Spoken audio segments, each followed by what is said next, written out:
good to be with everybody here. It's nice to be back in person as opposed to the virtual seminars and different conferences that we've attended in the past couple of years. My name is Matthew Arntsen. I work for Verizon Business. One of the most common questions we receive that we get is, well, can you help me with my phone plan? And while I would love to be able to help anybody with a phone question, we really don't have that ability. We are on the professional services side of Verizon. The second most common question we receive is, I did not realize that Verizon deals with security compliance. And yes, we do. We have a very robust practice in that. Today, I want to talk about one of the products or one of the white papers or the reports that we generate on almost an annual basis called the Payment Security Report. Within the Payment Security Report, we provide statistics about the trends that we see across the industry with PCI compliance. Particularly, what are those challenges that organizations are facing based on the numbers? Now, we are not all by ourselves in this analysis. We actually work with other QSA companies to pull information in from their assessments, and together we create this analysis. So in today's discussion, what I wanted to do was share some of the insights of what the PSR shares with us, what it shows us, but more importantly, to try to explain what it's telling us we need to do. So, when we talk about PCI 4.0, is 4.0 going to allow us to do any better going forward with our compliance management efforts? One of the things that we see as we move into this discussion here is that based on the numbers, less than half of the organizations that are assessed each year are able to demonstrate that they have maintained their full PCI compliance. That does not mean that they aren't able to eventually demonstrate full compliance before the end of their assessment. But it's interesting to show that less than half of those organizations can demonstrate at the time of their assessment that they've maintained their compliance from the previous year. And that's telling what is happening.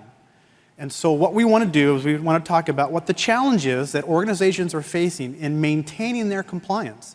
What is it that's preventing them or creating obstacles for them in maintaining their compliance? Hopefully, as you go out and download the most recent PSR that came out last week from Verizon, we don't have hard copies, I apologize here, but if you download that report and read through it, you will identify and you'll see quite a bit more information in detail about what we believe is the answer with 4.0 in helping to build a sustainable program for compliance.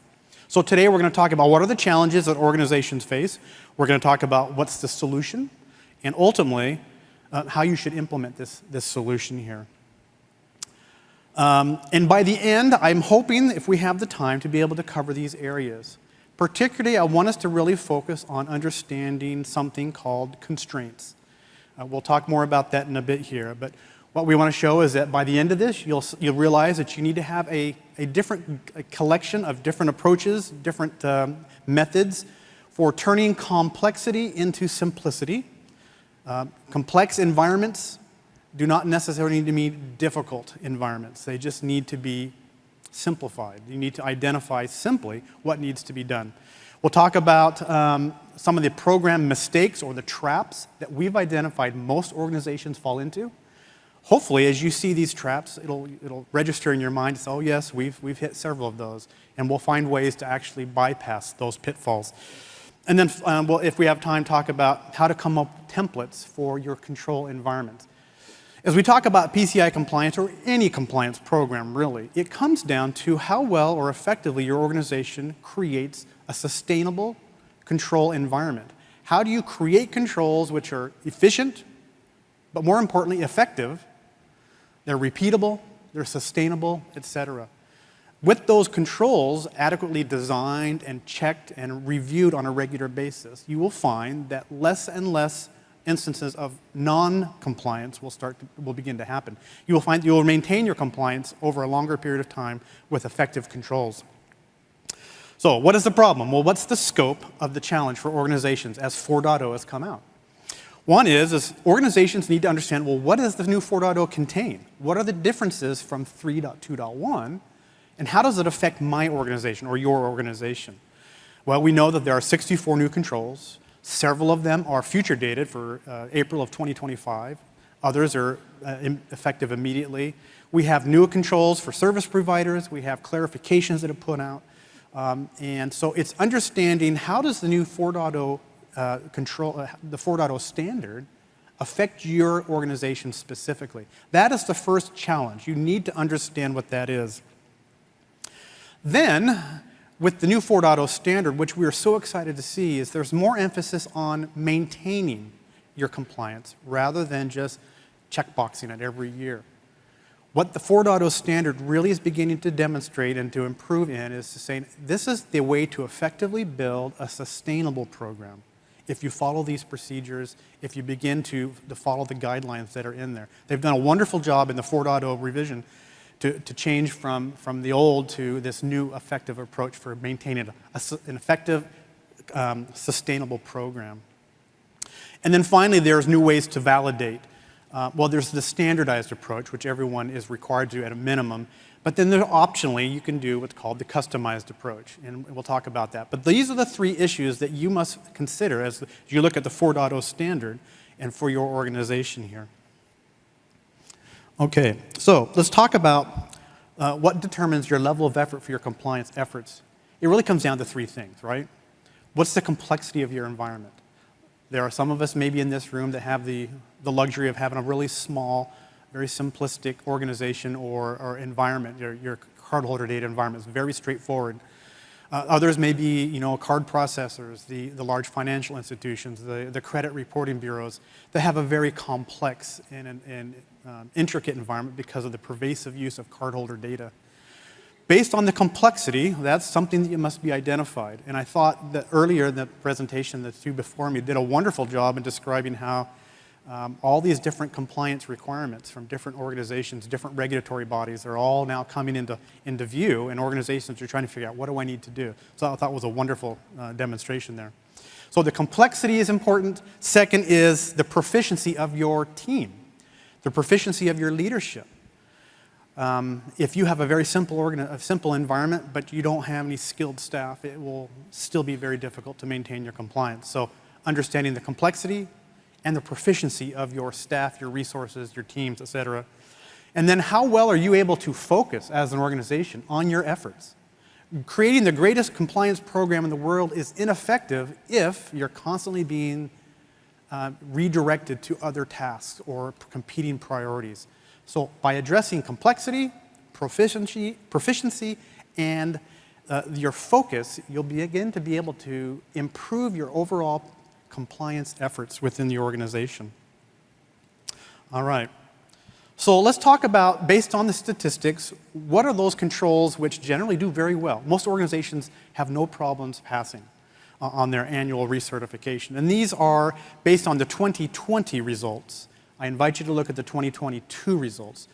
But it'll probably be very similar to this. And that is the four most commonly passed controls are going to be those dealing with requirement 7 with access controls, requirement 4 for securing in-transit data, 5 for antivirus or malware, and requirement 9 for physical security. By and large, our assessments and our analysis shows that those are the controls that more than 80% of all organizations are able to pass with flying colors. They maintain that compliance from year to year. Let's talk about those that are maybe medium, and those are protecting cardholder data at rest in requirement 3. Requirement 8 is authentication. Those are your passwords, the different access controls that are in place there. Requirement 1 are your firewall, your network controls, and then requirement 2, which are not using default vendor passwords and system hardening. We find that about 70% or more of the organizations, around 70%, are able to demonstrate full compliance for these particular controls. While that may seem great, that's still 30% that are not able to. And then let's look at those that we consider the bad apples, or those that really are the killers for most organizations. It's requirement 11, dealing with wireless testing, penetration testing, IDS, IPS, vulnerability scans, and FIM. Those are probably, requirement 11 is the one that fails, I think, consistently over the last 10 years, has been the culprit that affects most organizations' ability to be compliant at the time of their assessment than any other. And then, of course, requirement 6, which is patch management, SDLC, And then requirement 12, which is more the administrative things with incident response, security program, third-party vendor management, et cetera.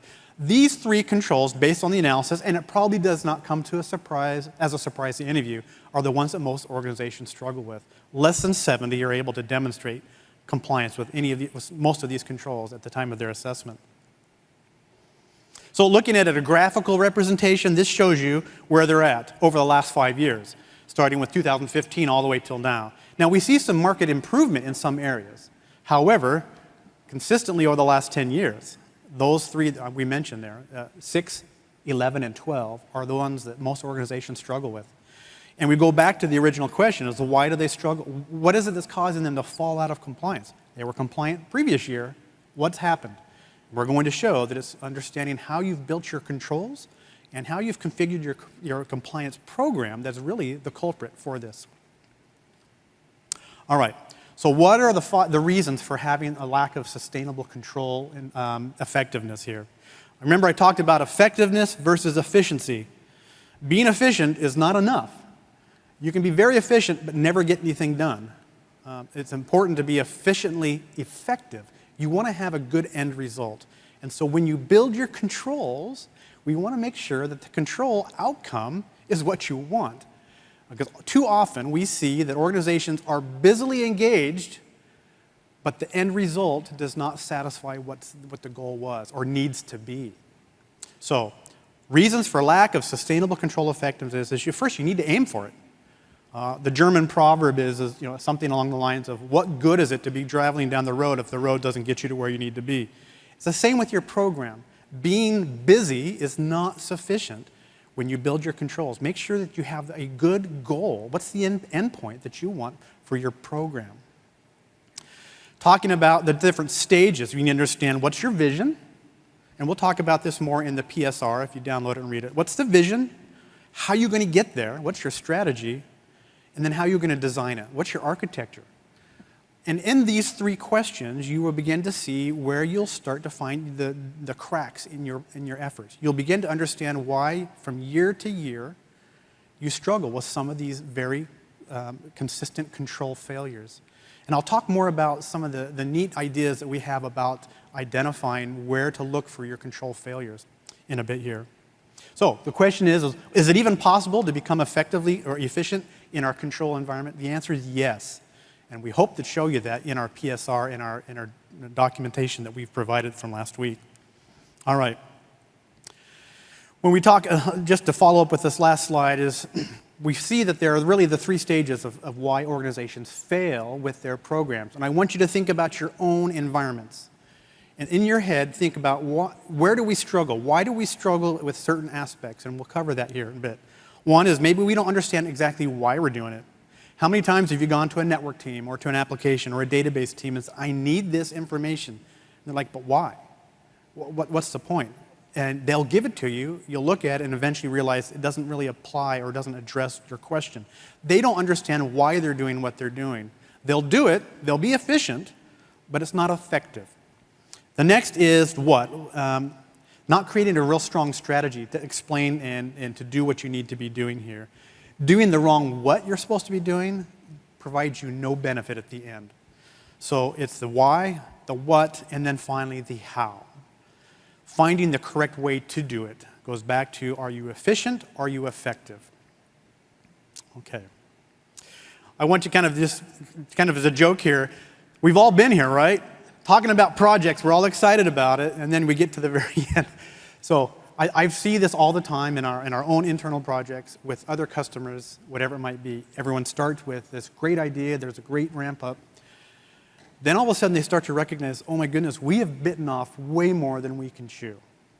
And then there's panic. It's a silent panic at first, but over time it begins to become very loud.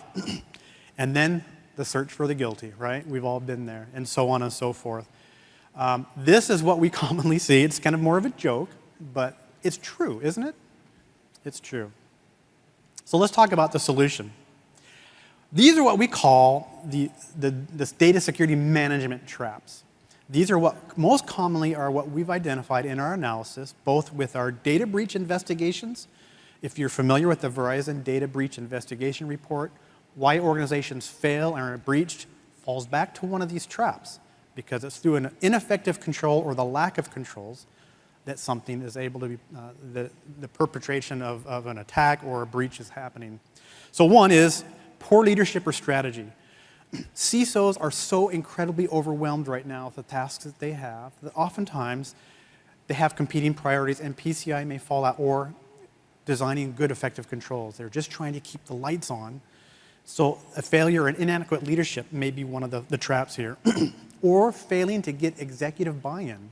We've all been there, great ideas, but there are competing priorities and we can't get the support that we need from leadership. What about resource shortages? We hear it all the time. Do more with less, and that's a challenge. Having a poor design. We don't know what we're actually trying to achieve here. People are busy, lots of commotion going on, but in the end, it does not actually provide what they're looking for. Same with the execution of that. And so on and so forth. Low capability and communication and cultural constraints in there. So these are what we considered 7 traps. If you've one or more of these, you may find that you're consistently falling into. We need to make some changes here. All right. Verizon, over the years, within the Payment Security Report, has tried to formulate what is the ultimate goal for PCI compliance. Without a goal, without aiming, it's very difficult to hit the target. This is an example of what a goal statement should look like. It should be overarching. It should be general. It doesn't tell you necessarily the day-to-day how you'll do it, but it explains what it is we're trying to achieve and what things we need to include into that. So in your organization, if you are struggling year to year to meet your compliance with whatever regulatory body it is, ask yourself, do we have a goal? Do we even know what we're striving for? Okay. Now I want to talk about the difference between a goal and an objective. They seem very similar, but they're different. The goal is the overarching, what we just showed there before, whereas the objectives are more measurable, kind of smaller increments that help you achieve that goal. You need to have both identified, defined. Because without this roadmap, or without this identified, 6 months down the road, 12 months down the road, you'll stand up and you say, what have I done? I don't know where I'm at. And you begin to flounder. And kind of a funny anecdotal story, when I was in Hawaii, personally, I thought I would go down to Waikiki and swim out to the reef. And I got some flippers and a mask and a snorkel, and I thought, this will be a breeze. I don't even have to look up. I can just focus on form. I got down to the beach, and I stretched, did all the things I wanted to do. Got out in that water, and I started to swim out towards the reef, which was probably 300 yards out. I swam forever, and I was thinking to myself, it's got to be coming up soon. The beach, the sand was beautiful, the fish, the coral. All of a sudden, I beached myself right where I started. My chin did a little groove in the sand right below the lifeguard's booth. And he looked down at me, and I recognized that I never put my head up to look and say, am I off bearing? Am I going the wrong direction? I made a full U right back to where I had started, right next to my backpack even. Quickly got myself up and left. I was so embarrassed. When we don't have the right goals and objectives and we don't spot check from time to time, the same thing happens. We get right back to the square one. Okay? The goals must be clear, they must be direct, they must be applicable, relevant to your environment in order for them to be effective. Not just efficient, but effective. We've penned something within the Payment Security Report, in the English language at least, that we've considered what we call the 7 constraints. Now, there may be more, maybe less, but really, you're going to find that you have at least one of these in your environment that prevents you from having an effective program. If you think about it, everything has constraints that limit your ability to do stuff. You know, gravity can be considered a constraint. I want to jump in the air, I can only go so far. Why? I have a gravity constraint. So everything has a constraint, and we've identified 7 of them here. Capacity, competence, communication, etc. You can see these here. What we need to do is identify, as we sit down and we have our goal and our objective, we now need to understand, well, what are the constraints within my organization that prevent me from completing my assessments and doing everything I need to do? Understanding these is the important thing.